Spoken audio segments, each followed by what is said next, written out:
درباره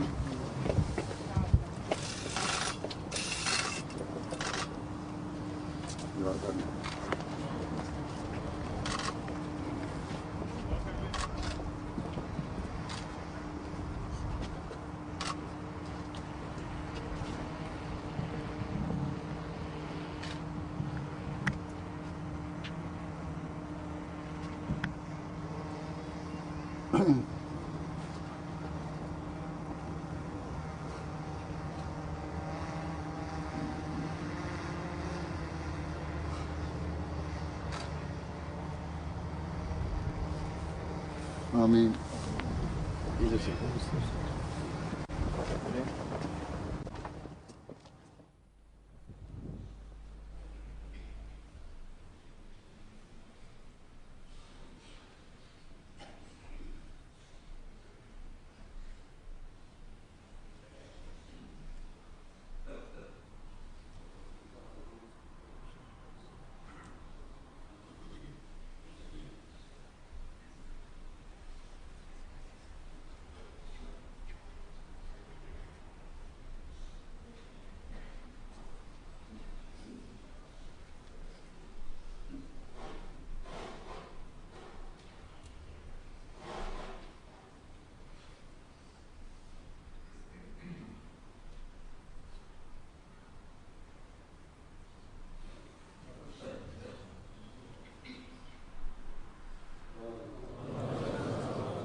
الله أكبر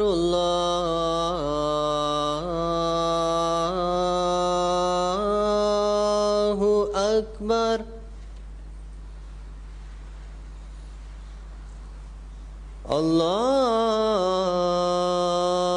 الله أكبر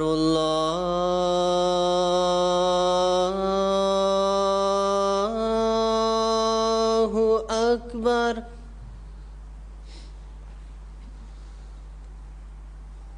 أشهد أن لا إله إلا الله أشهد أن لا إله إلا الله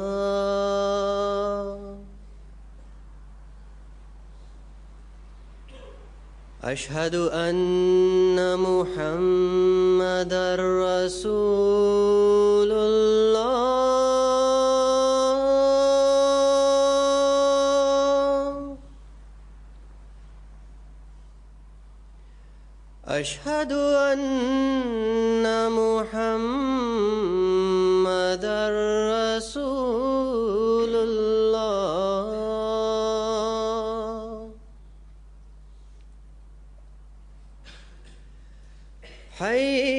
حي على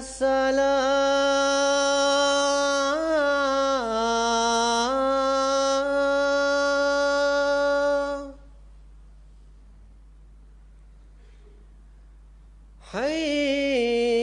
حي على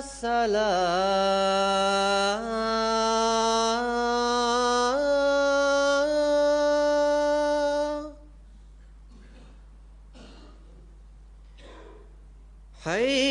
حي على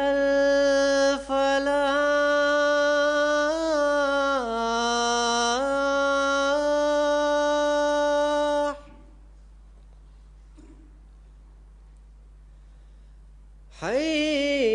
حي على الفلاح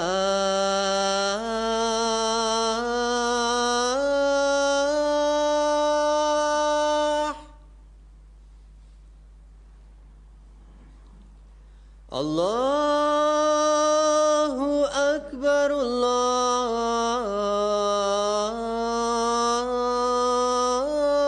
الله أكبر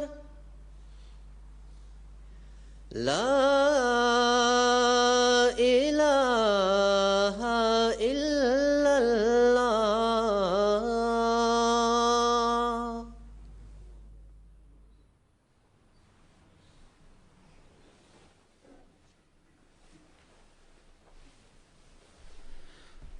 السلام عليكم ورحمة الله.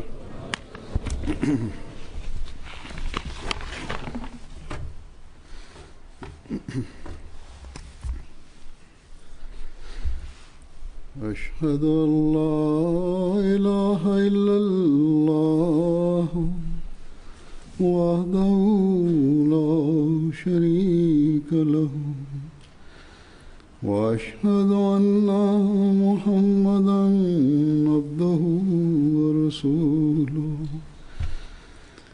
أما بعد فأعوذ بالله من الشيطان الرجيم بسم الله الرحمن الرحيم الحمد لله رب العالمين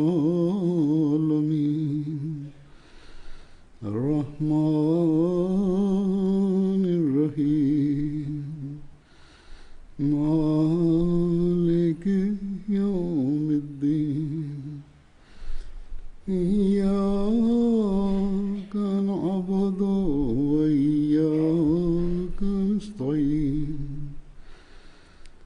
اهدنا الصراط المستقيم صراط الذين أنعمت عليهم غير المغضوب عليهم ولا الضالين.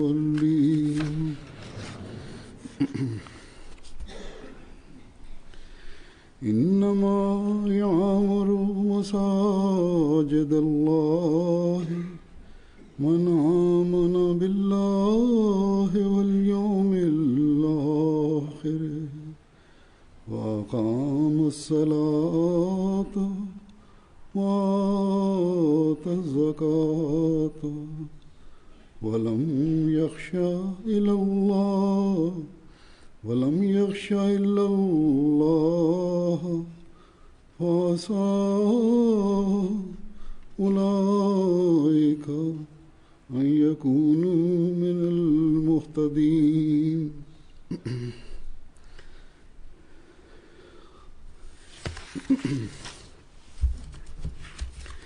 الذين مكناهم في الأرض أقاموا الصلاة وآتوا الزكاة وأمروا بالمعروف ونهوا عن المنكر ولله عاقبة الأمور.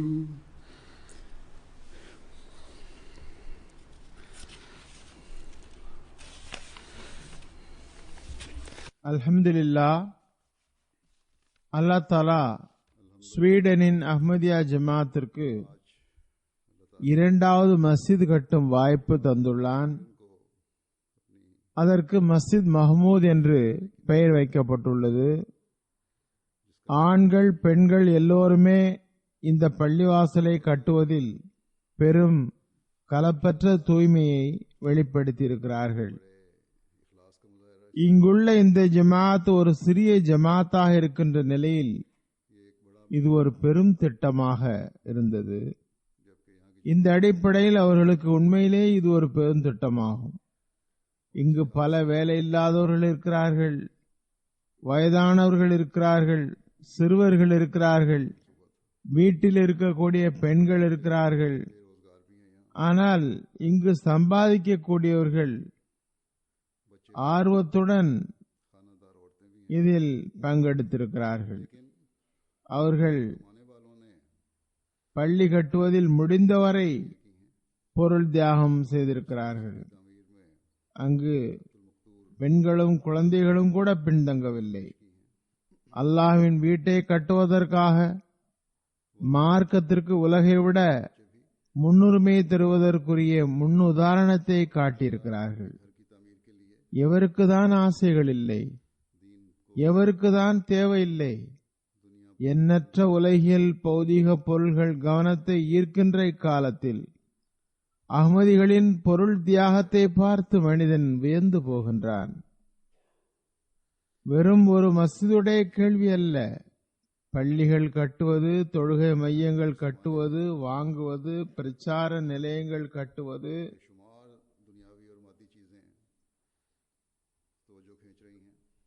என்று இவர்களின் திட்டங்கள் தொடர்ந்து கொண்டிருக்கின்றன. இது தவிர எண்ணற்ற செலவினங்கள் உள்ளன. உலகில் எல்லா இடத்திலும் இப்பணிகள் நடக்கின்றன. பிறகு மற்ற சந்தாக்களும் கூடவே இருக்கின்றன. தமது தேவைகளையும் நிர்மாணங்களையும் நிறைவேற்றுவதுடன் கூடவே நல்ல நிலையில் உள்ள அஹ்மதிகள் ஏழை நாடுகளின் அஹ்மதிகளின் தேவையையும் நிறைவேற்றுவதற்கு தியாகங்கள் செய்கின்றார்கள். அல்லது ஏழை நாடுகளில் வாழும் அஹ்மதிகளின் வருவாய் நிலைமைகளின் காரணத்தால் தியாகங்கள் செய்த போதிலும் பற்றாக்குறை ஏற்பட்டு விடுகிறது என்றால் அதனையும் நல்ல நிலையில் இருக்கும் அஹ்மதிகள் நிறைவேற்றியவாறு அந்த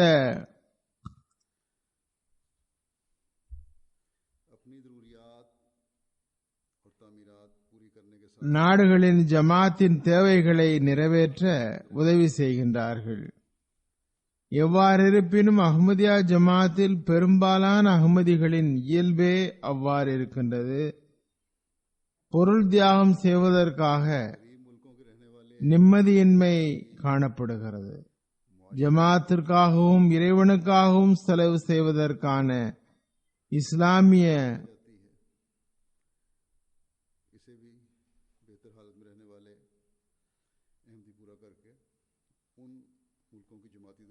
ஆன்மாவை இக்காலத்தில் ஹஜரத் நபில் நாயகம் ஸல்லல்லாஹு அலைஹி வஸல்லம் உடைய உண்மை சீடர் நமக்கு ஊதியிருக்கின்றார்கள்.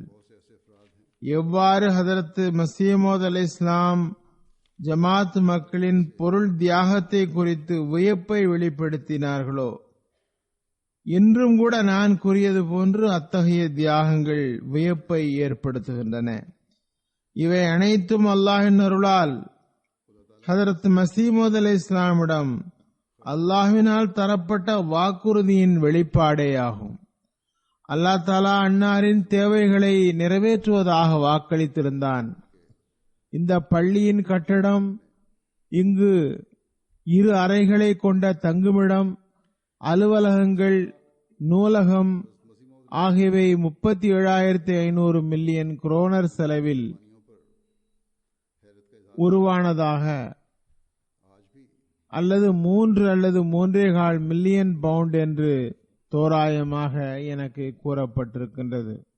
ஹால், பிரச்சாரகரின் வீடு, சமையலறை போன்றவையும் உருவாகியுள்ளது. ஹாலின் பினிஷிங் நடந்து கொண்டிருக்கிறது. இன்னும் சற்று அதிகமாகவே செலவாகும் என்பது நிர்வாகத்தின் கருத்தாக உள்ளது. அதாவது 8 அல்லது 10 மில்லியன் குரோனர் இன்னும் அதிகமாக செலவாகக்கூடும். அஹ்மதியா ஜமாத்தின் பெரும்பாலான திட்டங்களில் கணிசமான பணிகளை வக்கார் அமல் மூலமாகவே நாமே செய்து கொள்வதாக அமைகிறது. இந்த அடிப்படையில் செலவு சிறிது மிச்சமாகிறது.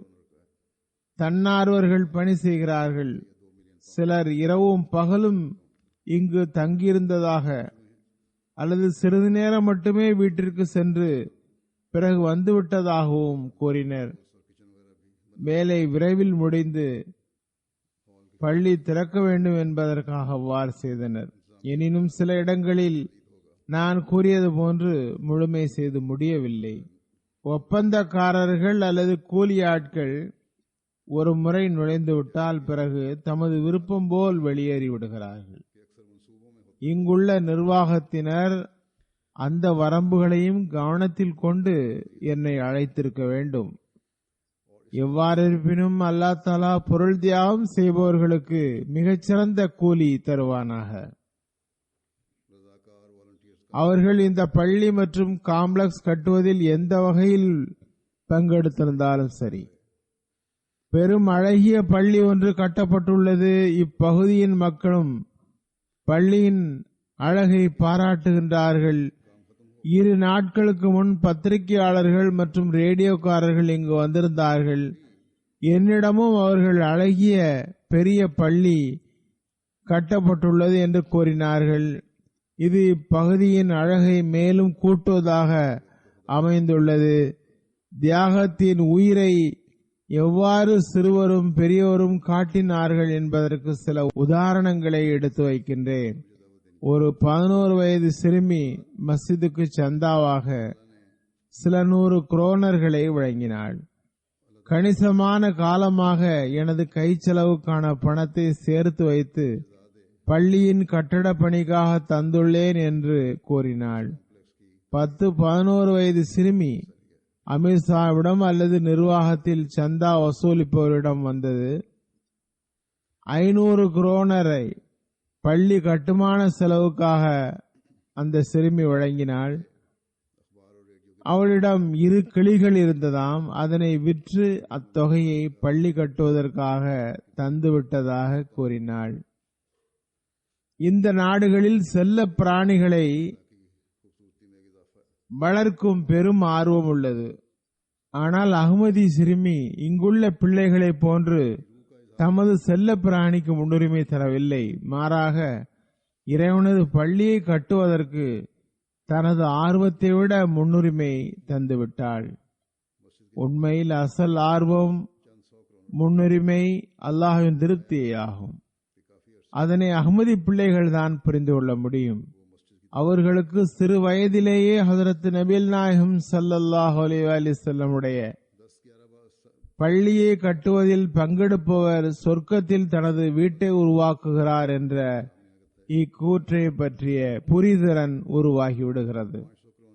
பிறகு ஹஜ்ரத் நபிகள் நாயகம் ஸல்லல்லாஹு அலைஹி வஸல்லம் இதுவும் கூறியிருக்கிறார்கள், ஊரில் உள்ள மிகச்சிறந்த இடம் பள்ளியாகும். மேலும் கூறினார்கள், உங்கள் வட்டாரத்தில் பள்ளியை உருவாக்குங்கள். இதன் விளைவாகவே நாம் எல்லா இடத்திலும் பள்ளி கட்ட முயற்சி செய்கிறோம்.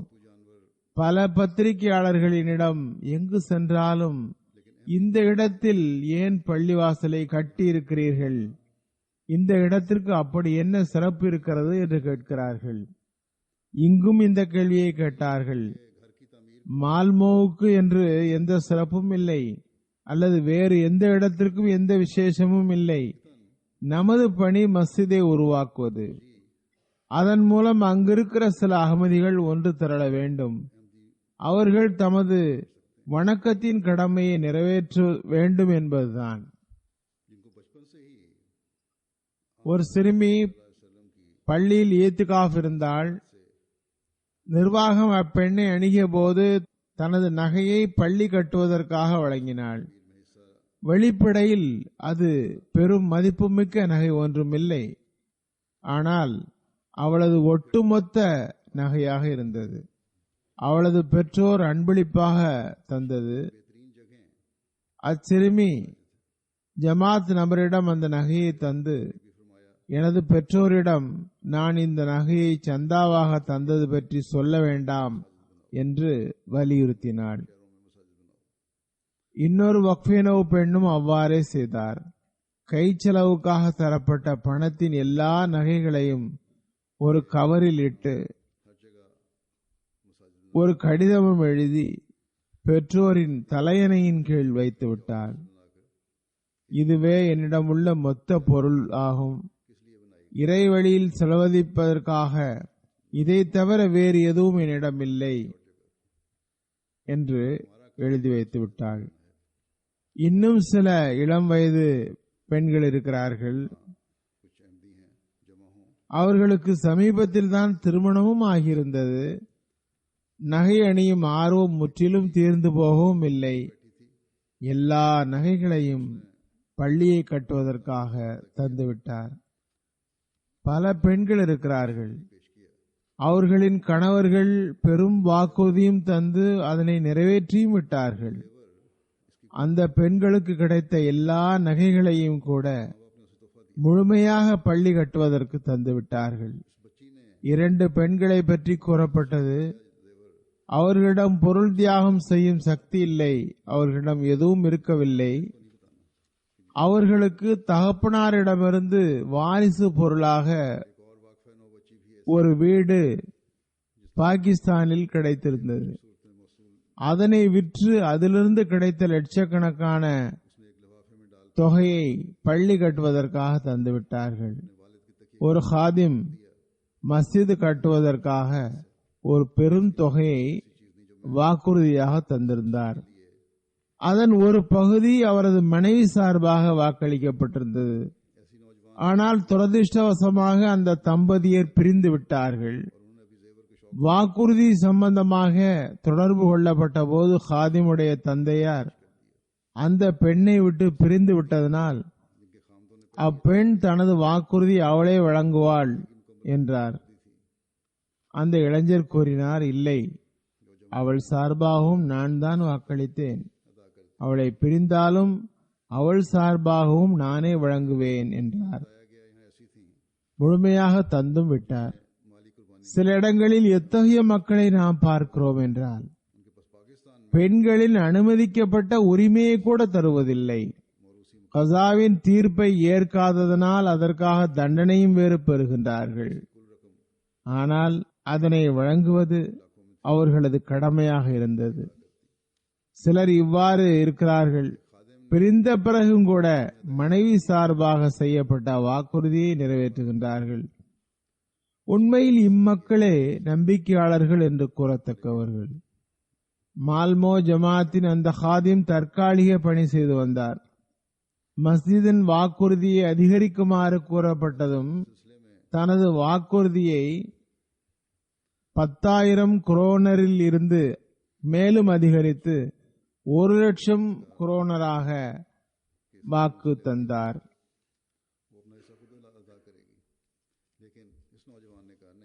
அடுத்த வாரமே 50,000 குரோனர் பணத்தை வழங்குவதற்காக பள்ளிக்கு எடுத்து வந்து விட்டார்.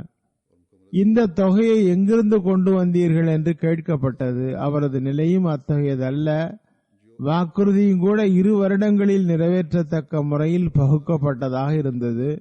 அவர் தமது காரை விற்றுவிட்டதாகவும் அத்துடன் வீட்டில் சேகரித்து வைத்திருந்த பணத்தையும் சேர்த்து எடுத்துக் கொண்டு வந்ததாக கூறினார். அல்லாஹ் தஆலா அவரது இந்த தியாகத்தின் விளைவாக நிரந்தர வேலையையும் வழங்கினான். முன்னரை விட நல்ல புதிய கார் வாங்குவதற்கு வாய்ப்பையும் வழங்கினான். இந்த தியாகத்தின் ஆன்மா நம்மில் பல அகமதிகளிடம் எல்லா இடத்திலும் தென்படுகிறது. குறிப்பிட்ட இடம் என்றில்லை, அல்லாஹ்வின் அருளால் எல்லா இடங்களிலும் காணப்படுகிறது. பல்வேறு நாடுகளில் பரவியுள்ள பல அகமதிகள் அவ்வாறு இருக்கிறார்கள். இங்கும் கூட நிறைய பேர் இருப்பார்கள். சில உதாரணங்களை நான் தந்துள்ளேன். இந்த பள்ளியின் இடம், கட்டுமானம், இடத்தின் விஸ்தீரணம் தொடர்பாக சில விவரங்களை கூறுகிறேன்.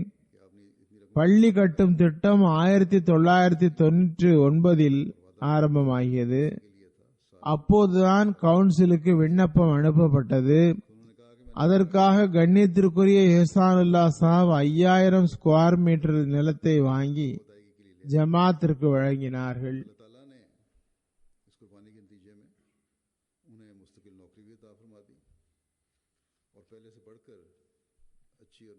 இது சற்று மேடான பகுதியில் அமைந்துள்ளது. இது நல்ல பிரபலமான இடத்தில் அமைந்துள்ளது. முக்கிய நெடுஞ்சாலை இதன் வழியாக செல்கிறது. அது நார்வேயையும் ஸ்வீடனையும் முழு ஐரோப்பாவுடன் இணைக்கிறது. அதுபோன்று ஸ்வீடன் மற்றும் நார்வேயின் அனைத்து பெரும் நகரங்களையும் இணைக்கிறது. அதிக போக்குவரத்துள்ள நெடுஞ்சாலையாகும். இரண்டாவது, பள்ளியின் அழகான உயர கட்டடம் வருபவர்களுக்கும் போவர்களுக்கும் தூரத்திலிருந்தே தென்படுகிறது. தௌஹீதின் தூது செய்தியை தருகிறது. அல்லாஹ் ஒவ்வொரு அகமதியையும் பள்ளி கட்டப்பட்ட பிறகு தனது கடமையை நிறைவேற்ற செய்வானாக. தப்லீக் மூலமாகவும் இந்த பள்ளி தௌஹீதை பரப்பும் ஒரு ஊடகமாக எப்போதும் ஆகட்டுமாக. இதன் உண்மையான அழகு அதன் மார்க்க போதனையின் அழகே ஆகும். எந்த நோக்கத்திற்காக அது உருவாக்கப்பட்டுள்ளதோ அது பொலிவுடன் மிளிரட்டுமாக. இந்த காம்ப்ளெக்ஸின் மொத்த கட்டுமான பகுதியின் அளவு 2353 சதுர மீட்டர் ஆகும். இதில் 5 கட்டடங்கள் உள்ளன. மஸ்ஜித் மஹமூத் இதன் பிரதான கட்டடமாகும். இது சுமார் 1499 அல்லது சுமார் 1500 சதுர மீட்டர் ஆகும். 750 சதுர மீட்டரில் ஒரு ஸ்போர்ட்ஸ் ஹால், மேலும் இது தவிர வேறு கட்டடங்களும் இருக்கின்றன. மஸ்ஜித் 2 ஹால்களை கொண்டது. ஒன்று கீழ், இன்னொன்று மேல். ஒன்று ஆண்களுக்கும் இன்னொன்று பெண்களுக்கும் உரியது. பெண்களை ஏன் தனியாக வைக்கிறீர்கள் என்று ஆட்சேபனை செய்பவர்கள் இங்கு ஆட்சேபனை செய்கிறார்கள். இஸ்லாத்தின் மீது ஆட்சேபனை செய்வதற்கு காரணங்களை தேடுபவர்களுக்கு இங்கு கணிசமான பதில் இருக்கிறது. ஒரே மஸ்ஜிதில் 2 ஹால்கள், இரண்டும் ஒருபோல் அமைந்திருக்கிறது. இந்த ஹால் ஒவ்வொன்றும் 500 பேர் தொழத்தக்கது. இவ்வாறு ஸ்போர்ட்ஸ் ஹாலில் 700 பேர் தொழலாம். இவ்வாறு அல்லாஹ்வின் அருளால் 1700 பேர் தொழ முடியும். இன்று வெளியிலிருந்து நிறைய பேர் வந்திருக்கிறார்கள். அதனால் பள்ளி நிரந்து காணப்படுகிறது. ஆனால் சாதாரண நிலைமைகளில் இது இடத்தை பொறுத்தவரை பெரிய மஸ்ஜித் ஆகும். முழு நாட்டின் ஜமாத்தும் திரண்டாலும் கூட பாதி இடம் தொழுபவர்களுக்காக காலியாகவே இருக்கும். மேலேயும் காலியாக இருக்கும், கீழேயும் காலியாக இருக்கும். எனவே தமது எண்ணிக்கையை அதிகமாக்குவது இங்குள்ள அஹ்மதிகளின் பொறுப்பாகும். இன்று திறப்பு விழா, நானும் வந்துள்ளேன். நிறைய பேர் வெளியிலிருந்து வந்திருக்கிறார்கள். எனவே பள்ளி மேலும் கீழும் நிறைந்திருப்பதாக தென்படுகிறது. வெளியிலும் மக்கள் அமர்ந்திருக்கிறார்கள். ஆனால் பொதுவான நிலைமை நான் கூறியது போன்று இந்த பள்ளி எத்தனை பெரியதென்றால் முழு நாட்டின் ஜமாத்தும் திரண்டாலும் கூட பாதி மஸ்ஜித் வெறுமையாகவே இருக்கும். இங்குள்ள மக்கள் தமது எண்ணிக்கையை அதிகரிக்க வேண்டும்.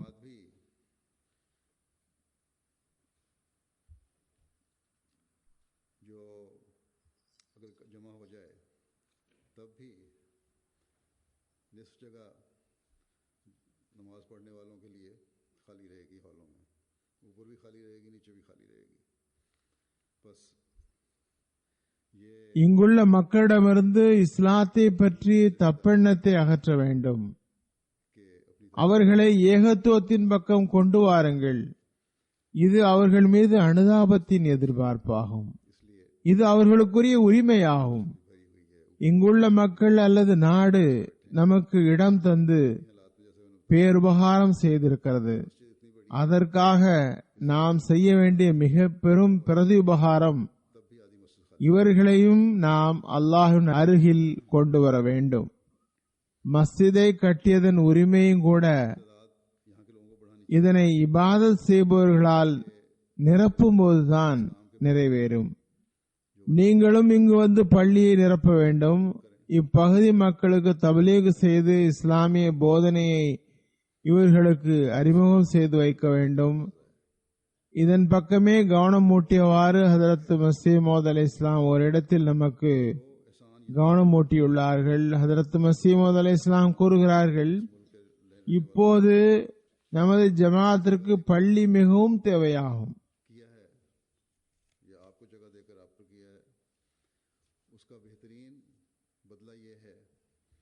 அது இறை இல்லமாக இருக்கிறது. எந்த ஊரில் பள்ளி உருவாகிறதோ அங்கு ஜமாத்தின் அடிக்கல் நடப்பட்டு விட்டது என்று அறியுங்கள். எங்கு எந்த ஊரில் முஸ்லிம்கள் குறைவாக இருக்கிறார்களோ அல்லது இல்லாமல் இருக்கிறார்களோ அங்கு இஸ்லாம் வளர்ச்சி பெற வேண்டும் என்றால் ஒரு மஸ்ஜிதை உருவாக்க வேண்டும். பிறகு இறைவன் தானே முஸ்லிம்களை ஈர்த்து கொண்டு வருவான். இதனால் இங்குள்ள மற்ற முஸ்லிம்களும் வருவார்கள், எண்ணிக்கையும் அதிகமாகும். ஆனால் மஸ்ஜிதை உருவாக்குவதில் நிபந்தனை என்னவென்றால் நியத்து கலப்பற்றதாக இருக்க வேண்டும், அல்லாஹ்வுக்காக கட்டப்பட வேண்டும், சுய நோக்கங்கள் அதில் தலையிடக்கூடாது. அப்போதுதான் இறைவன் பரக்கத்தை தருவான். எப்போதும் இதனை கவனத்தில் கொள்ள வேண்டும். முழுமையான கலப்பற்ற நிலை மற்றும் நியத்துடன் எந்த வகை குழப்பம் மற்றும் கிளர்ச்சியின் எண்ணமும் இல்லாமலும் அல்லாஹ்வின் விருப்பத்தை பெறுவதற்காக மட்டுமே தியாகங்கள் செய்யப்படும் என்றால், மஸ்ஜித் கட்டப்படும் என்றால், அது நிரப்பப்படும் என்றால் அதில் எண்ணற்ற பரக்கத்துகள் ஏற்படுகின்றன. கூறினார்கள், ஜமாத் தனக்கென மஸ்ஜிதை கொண்டிருக்க வேண்டும், அதில் ஜமாத்தின் இமாம் இருக்க வேண்டும், அவர் போதனைகள் செய்ய வேண்டும். ஜமாத் மக்கள் ஒன்றிணைந்து அந்த பள்ளியில் ஜமாத்துடன் தொழுகையை நிறைவேற்றுங்கள். கூறினார்கள், ஜமாத்தின் ஒருமைப்பாட்டில் பெரும் பர்க்கத்து உள்ளது. இது மிக முக்கியமான பணியாகும். ஒவ்வொரு இடத்திலும் இருக்கக்கூடிய அஹ்மதிகள் நினைவில் கொள்ள வேண்டும். நார்வேயில் இருப்பவர்களாகட்டும், டென்மார்க்கில் இருப்பவர்களாகட்டும், உலகில் மற்ற நாட்டை சார்ந்தவர்களாக இருக்கட்டும், மஸ்ஜிதை நிரப்புவதன் நோக்கம் ஜமாத்தின் ஒருமைப்பாடாகும். ஆகவே இந்த ஒருமைப்பாட்டை நிலைநாட்ட முயற்சி செய்ய வேண்டும்.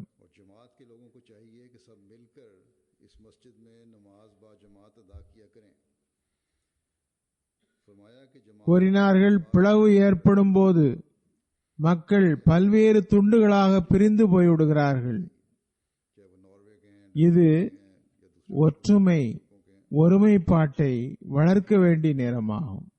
ஒற்றுமை, ஒருமைப்பாடு, அன்பு, பிரியம் ஆகியவற்றில் முன்னேறுங்கள். சின்ன சின்ன விஷயங்களை அலட்சியப்படுத்தி விடுங்கள். சின்ன சின்ன விஷயங்களில் சண்டை சச்சரவு, தப்பெண்ணம் ஆகியவற்றை தீர்த்து விடுங்கள். கூறினார்கள், பிரிவினைக்கு காரணமான சின்ன சின்ன விஷயங்களை கண்டும் காணாமல் விட்டுவிடுங்கள். நாம் ஹதரத் மஸீஹ் அலைஹிஸ்ஸலாமுடைய கையில் பைஅத் செய்திருக்கிறோம். எனவே முஸ்லிம்கள் மறந்துவிட்ட இஸ்லாமிய போதனைகளை இன்னும் சொல்வதாயின் அதில் பல்வேறு நூதனங்களை பரப்பி பிரிவினை ஏற்படுத்தும் காரியங்களில் ஈடுபட்டு, இஸ்லாத்தின் கண்ணியம் ஒருபுறம் இருக்கட்டும், நல்லொழுக்கத்தின் கண்ணியத்தை கூட மறந்துவிட்டு அமர்ந்திருக்கிறார்கள். அதிலிருந்து தப்பி நாம் சுயநலத்திற்கு பதில் அல்லாஹ்வின் திருப்தியை பெறுவதற்கு முயற்சி செய்ய வேண்டும். நாம் பிறரிடமிருந்து சரியான படிப்பினையை பெற வேண்டும், ஒருமைப்பாட்டை உருவாக்க வேண்டும், ஒருவருக்கொருவர் ஒற்றுமை மற்றும் ஒருமைப்பாட்டை உருவாக்க வேண்டும். அதற்காக அல்லாஹ்வினால் கூறப்பட்ட வழிமுறையின்படி நடக்க வேண்டும். அதற்காக ஹதரத் மஸீஹ் மவ்ஊத் அலைஹிஸ்ஸலாம் தொழுகை மற்றும் பள்ளிவாசலில் தொழுகை தொடர்பாக நமக்கு போதனை செய்திருக்கிறார்கள்.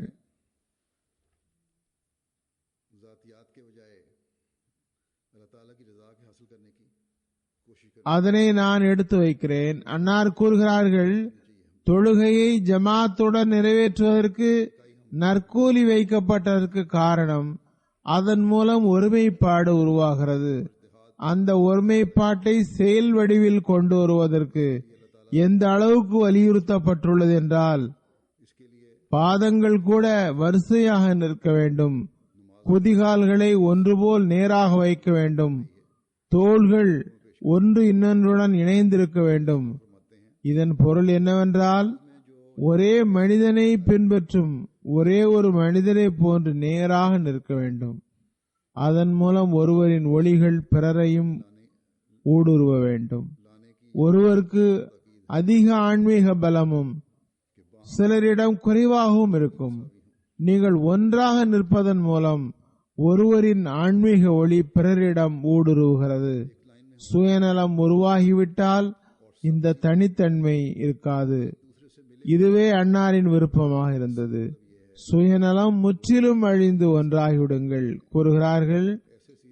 நன்றாக நினைவில் கொள்ளுங்கள், மற்றவரின் ஒளிகளை ஈர்க்கும் ஆற்றல் மனிதனிடம் இருக்கிறது. இந்த ஒருமைப்பாட்டிற்காகவே தினமும் தொழுகைகளை வட்டாரத்தில் உள்ள பள்ளியில் தொழ வேண்டும். தினமும் தொழுகைகளை மஹல்லாவின் பள்ளியிலும், வாரத்திற்கு பிறகு ஊரில் உள்ள பள்ளியிலும், வருடம் ஒருமுறை ஈத் மைதானத்திலும் ஒன்று கூட வேண்டும். பூமியில் உள்ள எல்லா முஸ்லிம்களும் வருடம் ஒருமுறை பைத்துல்லாவில் ஒன்று கூட வேண்டும். இந்த எல்லா கட்டளைகளின் நோக்கமும் இந்த ஒருமைப்பாடேயாகும். தொழுகையிலிருந்து ஹஜ் வரை எத்தனை கட்டளைகள் உள்ளனவோ இந்த இபாதத்துகளின் நோக்கம் என்ன? முஸ்லிம்கள் ஒரே சமுதாயமாக ஆக வேண்டும் என்பதுதான். இப்போது துரதிர்ஷ்டவசமாக அதிகமான பிரிவினைகளும் வேறுபாடுகளும் முஸ்லிம்களிடம் காணப்படுகின்றன. நாம் அஹ்மதிகள், நாம் தான் இந்த முன்மாதிரியை காட்ட வேண்டும். உலகிற்கு ஹிலாபத்தின் உண்மையான போதனையை எடுத்துக் கூற வேண்டும். பிறகு அன்னார் கூறுகிறார்கள், பள்ளியின் அசல் அழகு கட்டடத்தில் இல்லை, மாறாக களப்பற்ற தூய்மையுடன் தொழுகின்ற தொழுகையாளிகளால் ஏற்படுகிறது. அதுவன்று எல்லா பள்ளிகளும் வெறுமையாகவே உள்ளது. இங்கு மற்ற முஸ்லிம்களின் பள்ளிகளை குறிப்பிடுகிறார்கள். கூறினார்கள், ஹதரத் ரசூலே கரீம் ஸல்லல்லாஹு அலைஹி வஸல்லம் உடைய மஸ்ஜித் மிகவும் சிறியதாக இருந்தது. பேரீச்ச மர கிடுகுகளால் கூரை வேயப்பட்டிருந்தது. மழை நேரத்தில் கூரையிலிருந்து தண்ணீர் சொட்டியது.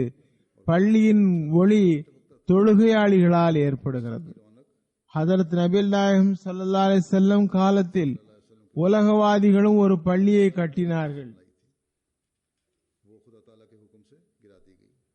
இறை கட்டளையினால் அது வீழ்த்தப்பட்டது.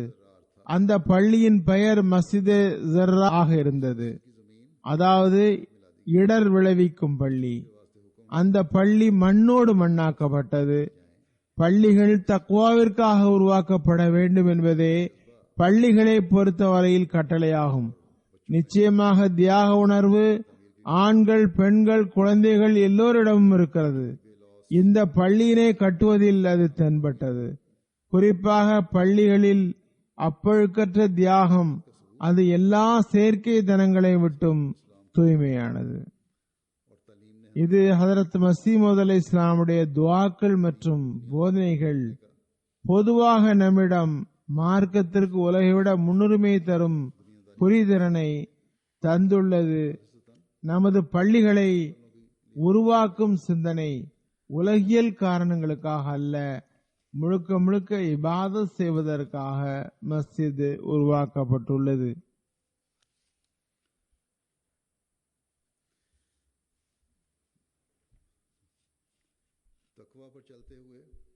தக்வாவின்படி நடந்தவாறு அல்லாஹ்வின் திருப்தியை பெறுவதற்காக செய்த ஒவ்வொரு பணிக்கும் பிறகும் நாம் சிந்திக்க வேண்டும். ஒரு நோக்கத்தை நிறைவேற்றிய பிறகு நாம் நமது வாழ்வின் அடிப்படை நோக்கத்தை பொருட்படுத்தாமல் இருந்துவிடக்கூடாது. நாம் அழகிய பள்ளியை கட்டிவிட்டோம், நமது நோக்கம் நிறைவேறிவிட்டது, நமது எல்லா பணிகளும் முடிந்துவிட்டன என்று கருத வேண்டாம். இந்த பள்ளி கட்டிய பிறகு நமது அசல் வேலை இப்போது தொடங்கி இருக்கிறது. இங்கு வசிக்கின்ற ஒவ்வொருவரும் நினைவில் கொள்ள வேண்டும், நாம் வமா ஹலக்துல் ஜின்ன வல் இன்ஸ இல்லா லியஅ்புதூன், நான் ஜின்னையும் மனிதனையும் என்னை வணங்குவதற்காகவே படைத்துள்ளேன் என்பதை நினைவில் வைத்து இபாதத்தின் உரிமையை நிறைவேற்ற வேண்டும். இபாதத்தின் உரிமை மஸ்ஜிதினை அதிகமாக நிரப்புவதன் மூலமே பெரும்பாலும் நிறைவேறுகிறது. நான் ஹதீஸை விளக்கி வந்தது போன்று. பிறகு அல்லாஹ் தனது அடியார் மீது கொண்ட அன்பை வெளிப்படுத்துவதை பாருங்கள். பிறகு அவர்களுக்கு தனது வெகுமதிகளை அவன் வழங்குவதை பாருங்கள். ஹஜ்ரத் நபிகள் நாயகம் ஸல்லல்லாஹு அலைஹி வஸல்லம் மூலமாக அல்லாஹ் தஆலா நமக்கு கூறினான், பள்ளியில் வந்து தொழுபவர்களுக்கு 27 மடங்கு அதிக நற்கூலி கிடைக்கிறது. பிறகு இன்னொரு ஹதீஸில் ஹஜ்ரத் நபிகள் நாயகம் ஸல்லல்லாஹு அலைஹி வஸல்லம் கூறினார்கள், ஹஜ்ரத் அபூ ஹுரைரா ரலியல்லாஹு அன்ஹு அறிவிக்கிறார்கள், ஒருவர் தனது வீட்டிலோ கடைவீதியிலோ தொழுவதை விட மனிதன் ஜமாத்துடன் தொழுவது 25 மடங்கு சிறந்தது. சில இடங்களில் 27 மடங்கு என்றும் வருகிறது. காரணம், ஒலு செய்யும் போது நன்றாக ஒலு செய்கிறார், பள்ளிக்கு செல்கிறார். தொழுகைதான் அவரை வீட்டிலிருந்து வெளியேற்றுகிறது என்றால் அவர் அடியெடுத்து வைக்கிற ஒவ்வொரு அடிக்கும் ஒரு அந்தஸ்து உயர்த்தப்படும். அவரது அடுத்த அடிக்கு ஒரு பாவம் அகற்றப்படும். எதுவரை அவர் தொழுகையின் நிலையில் இருப்பாரோ மலக்குகள் அவருக்காக ரஹமத்துக்காக துஆ செய்வார்கள். என்ன துஆ செய்வார்கள்? அல்லாவே, இவர் மீது சிறப்பான ரஹமத்தை செய்வாயாக, இவர் மீது கருணை காட்டுவாயாக. மேலும் கூறினார்கள், ஒரு மனிதர் தொழுகை எதிர்பார்த்து அமர்ந்திருக்கிறார் என்றால் அவரது எதிர்பார்த்து இருத்தலுக்கு அல்லாஹ் நற்கூலி தரப்போவதில்லை என்று நினைக்காதீர்கள். பள்ளிக்கு வந்து தொழுகை எதிர்பார்த்து இருப்பதும் கூட நற்கூலிக்குரியதாகும். பிறகு ஒரு ரிவாயத்தில் ஹஜ்ரத் நபி நாயகம் ஸல்லல்லாஹு அலைஹி வஸல்லம் கூறினார்கள், ஒருவர் மஸ்ஜிதுக்கு காலையும் மாலையும் செல்கிறார், அல்லாஹ் தஆலா சொர்க்கத்தில் அவரது விருந்தோம்பலுக்கான ஏற்பாட்டை செய்கிறான். ஆக மஸ்ஜிதுக்கு வருபவர் அல்லாஹ்வின் விருந்தாளியாக இருக்கிறார். இந்த பள்ளியினை கட்டியதற்காக முன்னரை விட அதிகமாக நன்றியுடைமை காட்ட வேண்டும். அன்பு மற்றும் பிரியத்துடன் நன்றியுடைமை காட்ட வேண்டும். இங்கு வாழ்கிறவர்கள் அனைவரும் செய்ய வேண்டும். உலகில் எந்த இடத்தில் வாழுகிற அகமதியும் மஸ்ஜிதுக்கு சென்றால் அந்த மஸ்ஜிதில் இந்த உரிமையை நிறைவேற்றுங்கள். மஸ்ஜிதை கட்டிய பிறகு முன்னரை விட அதிகமாக நீங்கள் இஸ்லாமிய போதனையை மக்களுக்கு காட்டித்தர வேண்டும். அதனை நடப்பில் கடைபிடிக்க வேண்டும். ஹஜ்ரத் மஸீஹ் மவ்ஊத் அலைஹிஸ்ஸலாம் கூறியது போன்று மஸ்ஜித் முஸ்லிம்களை உருவாக்குவதற்குரிய ஒரு ஊடகமாக ஆகிவிடும். நமது அமல் இஸ்லாமிய போதனைக்கு ஏற்ப இல்லை என்றால், நாம் இஸ்லாத்தின் தூதை கொண்டு சேர்க்கவில்லை என்றால், மக்கள் மஸ்ஜிதை பார்த்து கண்டிப்பாக அதன் பக்கம் கவனம் திரும்புவார்கள் தான். நான் ஏற்கனவே கூறியது போன்று நெடுஞ்சாலையில் அமர்ந்திருக்கிறது, மின்னுகின்ற குவிமாடம் மக்களை ஈர்க்கிறது. ஆனால் இந்த கவனம் வெளிப்படையான அழகின் பக்கமே திரும்புகிறது. அசல் அழகை பள்ளியில் இபாதத் செய்வதன் காரணத்தினால் பள்ளியில் தொழுகையாளிகளே காட்ட முடியும். ஆகவே தற்காலிக எழுச்சியினால் தியாகம் செய்திருந்தாலும் நிச்சயமாக அது மதிப்புக்குரியதே ஆகும்.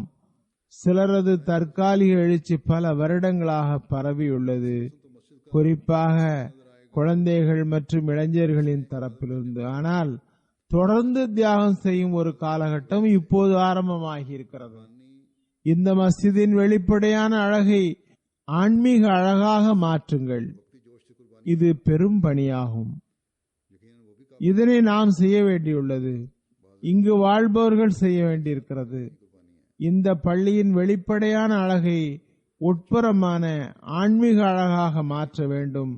ஆன்மீக அழகு ஒரு தொடர்ச்சியை விரும்புகிறது, தொடர்ந்த முயற்சியை எதிர்பார்க்கிறது. ஆக ஒவ்வொரு அஹ்மதியும் இந்த ஆன்மீக அழகின் இந்த தொடர்ச்சியை நிலைநாட்ட உறுதி கொள்ளுங்கள்.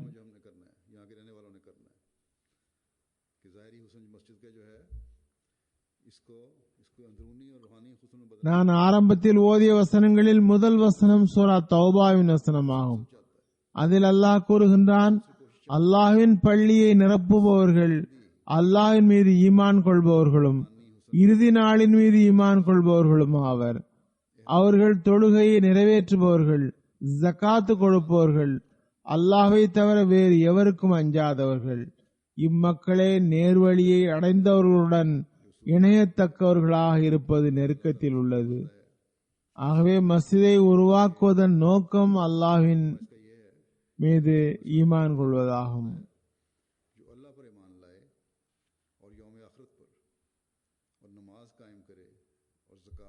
மனிதன் எல்லா வகை ஷிர்கில் இருந்தும் தன்னை பாதுகாத்துக் கொள்ளும் போதுதான் அல்லாஹ்வின் மீது கொள்ளும் ஈமான் முழுமையடைகிறது. எல்லாவற்றையும் தருபவன் இறைவன்தான் என்று கருத வேண்டும். பிறகு இறுதி நாளின் மீது ஈமான் கொள்வது, அதன் விவரங்கள் உள்ளன. மறுமை இவ்வுலகை விட சிறந்தது என்ற ஒரு விஷயத்தை மட்டும் மனிதன் சிந்தித்து பார்த்தால், பிறகு உலகியலான சாதாரண விஷயத்துக்காக தனது எல்லா சக்திகளையும் செலவழிப்பதற்கு பதில், அதற்காக அழுத்தம் செலுத்துவதற்கு பதில், ஆகிரத்துடைய வெகுமதிகளுக்காக தன்னை வாரிசாக்குவதற்காக மனிதன் முயற்சி செய்ய தொடங்கிவிடுவான்.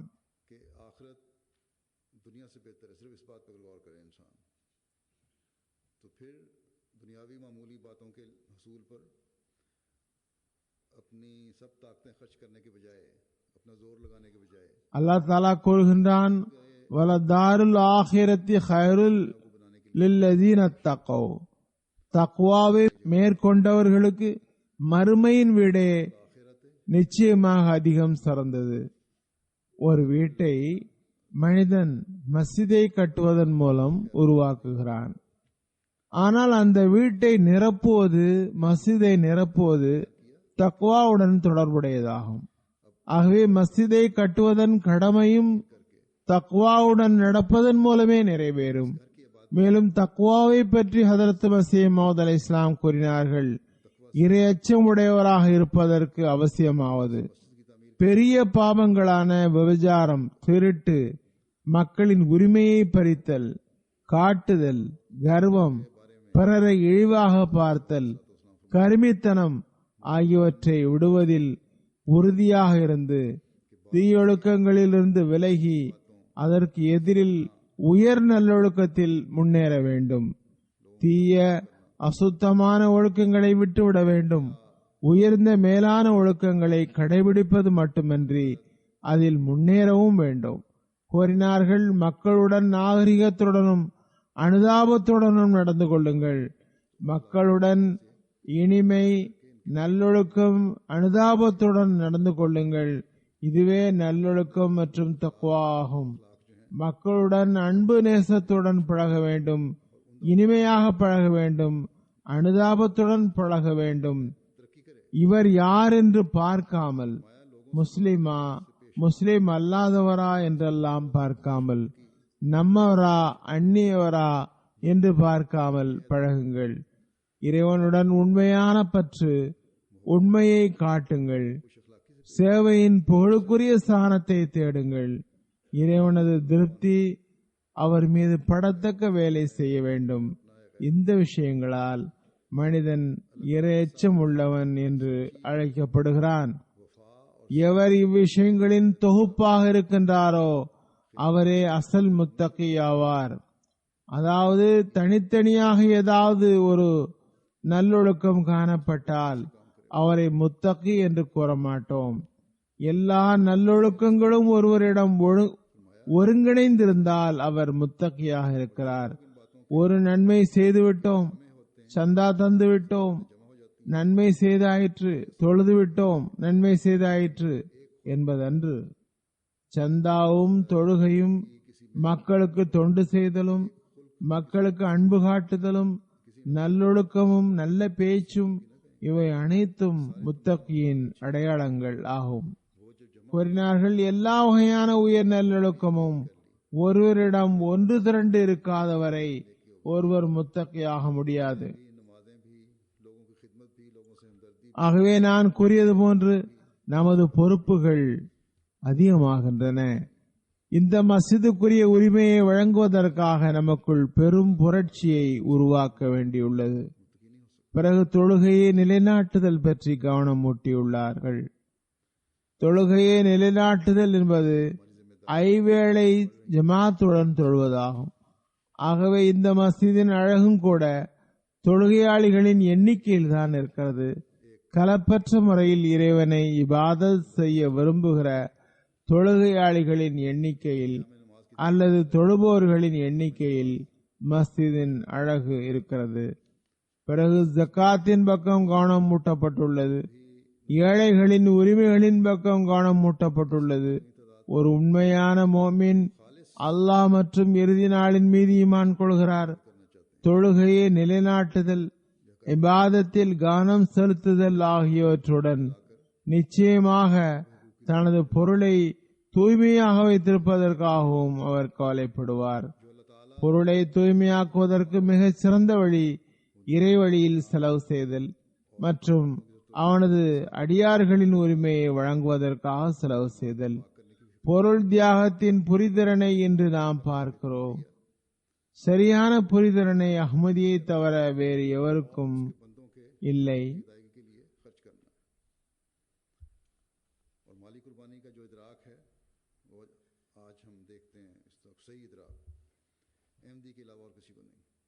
அல்லாஹ் தஆலா திருக்குர்ஆனில் பல இடங்களில் ஜகாத்தை வழங்குவதன் பக்கம் கவனம் ஊட்டியுள்ளான். பொருள் செலவு செய்வதன் பக்கம் கவனம் ஊட்டியுள்ளான்.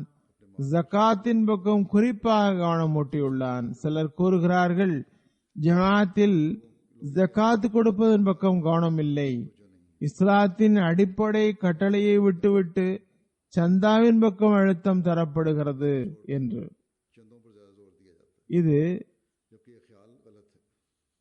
இந்த எண்ணம் தவறாகும். ஜகாத் எவர் மீது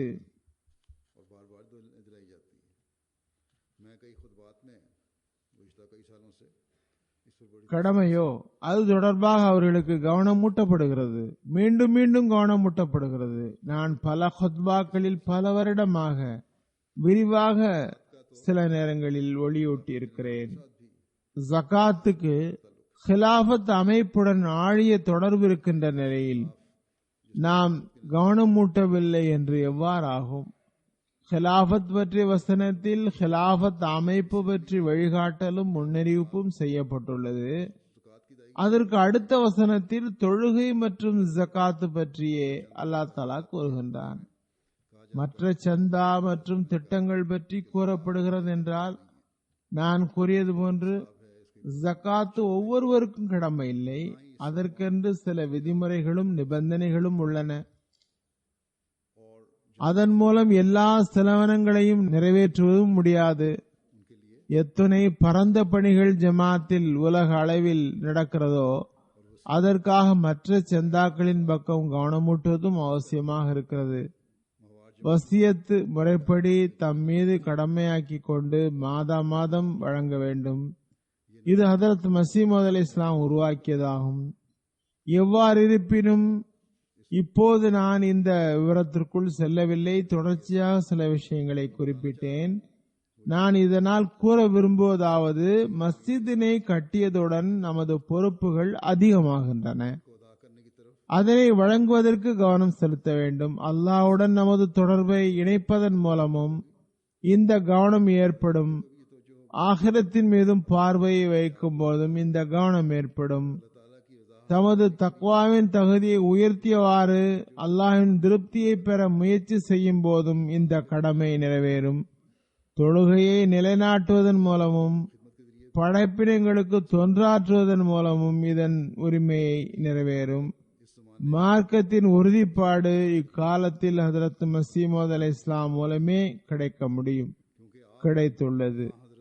ஏனெனில் அன்னார் ஹதரத் நபிகள் நாயகம் ஸல்லல்லாஹு அலைஹி வஸல்லம் உடைய உண்மை அடிமை என்ற நிலையில் உலகில் வந்தார்கள். அன்னாரை இறைவன் அனுப்பியதே இஸ்லாமிய போதனையின் உண்மையான முன்மாதிரியை நிலைநாட்டுவதற்காகத்தான். இஸ்லாத்தின் பட்டுப்போன கிளையை திரும்ப நிலைநாட்டத்தான். அன்னார் ஹாத்தமுல் குலஃபாவும் ஆவார்கள். மேலும் இஸ்லாத்தின் அழகு என்ன என்று உலகிற்கு கூறுவதற்காகவும் வந்தார்கள். ஆகவே அன்னார் வந்ததன் நோக்கம் உலகம் இஸ்லாத்தின் அழகை பார்க்க முடிவதற்காக. நான் ஓதிய 2வது வசனம் சூரா ஹஜ்ஜுடைய வசனமாகும். அதில் அல்லாஹ் யாருக்கு உறுதிப்பாட்டை வழங்குவானோ அவர்களை பற்றி குறிப்பிடுகிறான். அவர்களுக்கு என்னென்ன சிறப்புகள் இருக்கும் என்றால், அவர்களிடம் தொழுகை நிலைநாட்டப்பட்டிருக்கும், ஜகாத் வழங்குவது, நன்மைகளை பரப்புவது, தீமைகளை தடுப்பது ஆகியவை காணப்படும். இக்காலத்தில் எவர் மூலமாக வேணும் உலகிற்கு மார்க்க உறுதிப்பாடு கிடைக்கவிருந்ததென்றால் அது ஹதரத் மஸீஹ் மவ்ஊத் அலைஹிஸ்ஸலாம் மூலம்தான். ஹிலாஃபத் அமைப்பு அன்னார் மூலமாகவே இவ்வுலகில் தொடரவிருந்தது, தொடர்ந்தது. இன்று அனைத்து உலகிலும் அஹ்மதியா ஜமாத் மூலமே இந்த அமைப்பு தொடர்கிறது. இதுவே சரியான இஸ்லாத்தை உலகில் பரப்புகிறது. அதுவே அல்லாஹ்வின் தூது செய்தியை உலகில் பரப்புகிறது. அதுவே இபாதத்திற்காக பள்ளிகளை கட்டுகிறது. குழப்பம் கிளர்ச்சி செய்வதற்காக பள்ளிகளை கட்டுவதில்லை. இவை அனைத்தும் மார்க்க உறுதிப்பாட்டிற்கு காரணமாக அமைகின்றன. அதாவது இஸ்லாத்தின் போதனையை பரப்பி இஸ்லாத்தின் கண்ணியம், மரியாதை, சக்தி ஆகியவற்றை உருவாக்குகிறது. அதன் மூலம் இஸ்லாத்துக்கு சக்தியும் கண்ணியமும் கிடைக்கிறது. ஆகவே ஒவ்வொரு அஹ்மதிக்கும் பெரும் பொறுப்பு இருக்கிறது. இதன் பக்கம் கவனம் செலுத்துங்கள். இந்த நோக்கத்தை புரிந்து கொள்ளுங்கள். அதற்காக தமது உடன்படிக்கைகளை நிறைவேற்றியவாறு தமது சிந்தனைகளை இறைவனது திருப்திக்கு ஏற்ப அமைக்க எப்போதும் முயற்சி செய்யுங்கள். இந்த வசனத்தின் ஒளியில் ஒரு விஷயத்தை முன்னிறுத்துங்கள். இறைவனது உண்மையான அடியார்கள் அல்லாஹ்விடம் உதவி கேட்கிறார்கள்.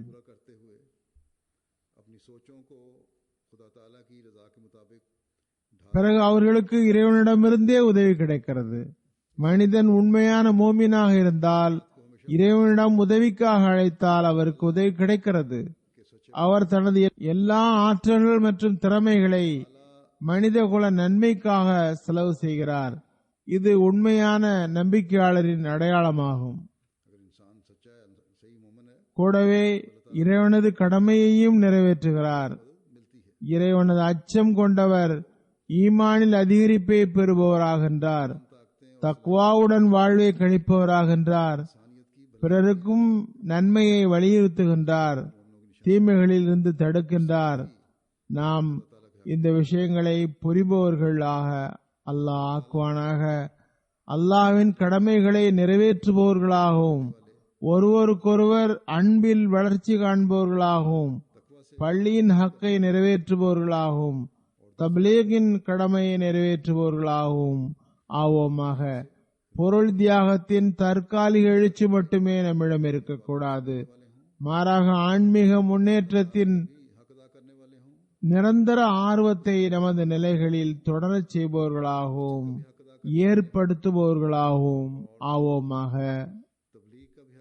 அதுகொண்டுதான் இக்காலத்தின் இமாமான ஹஜரத் நபிகள் நாயகம் ஸல்லல்லாஹு அலைஹி வஸல்லம் உடைய உண்மை சீடரான ஹஜரத் மஸீமூத் அலைஹிஸ்ஸலாமுடன் செய்த பையத் உடன்படிக்கையை நிறைவேற்ற முடியும். அல்லாஹ் அதற்கு ஒவ்வொருவருக்கும் வாய்ப்பு தருவானாக.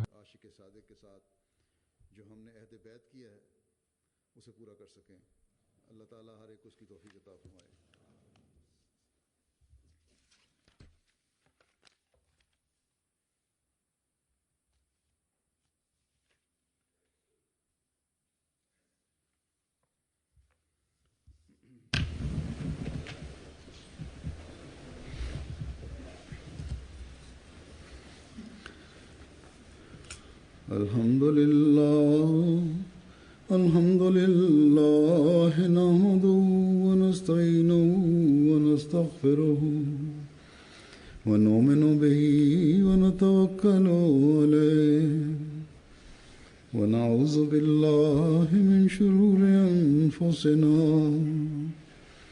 ومن سيئات أعمالنا. من يهده الله فلا مضل له ومن يضلل فلا هادي له. ونشهد أن لا إله إلا الله ونشهد أن محمدا عبده ورسوله. عباد الله رحمكم الله إن الله يأمر بالعدل والإحسان وإيتاء ذي القربى وينهى عن الفحشاء والمنكر والبغي يعظكم لعلكم تذكرون. اذكروا الله يذكركم وادعوه يستجب لكم ولذكر الله أكبر.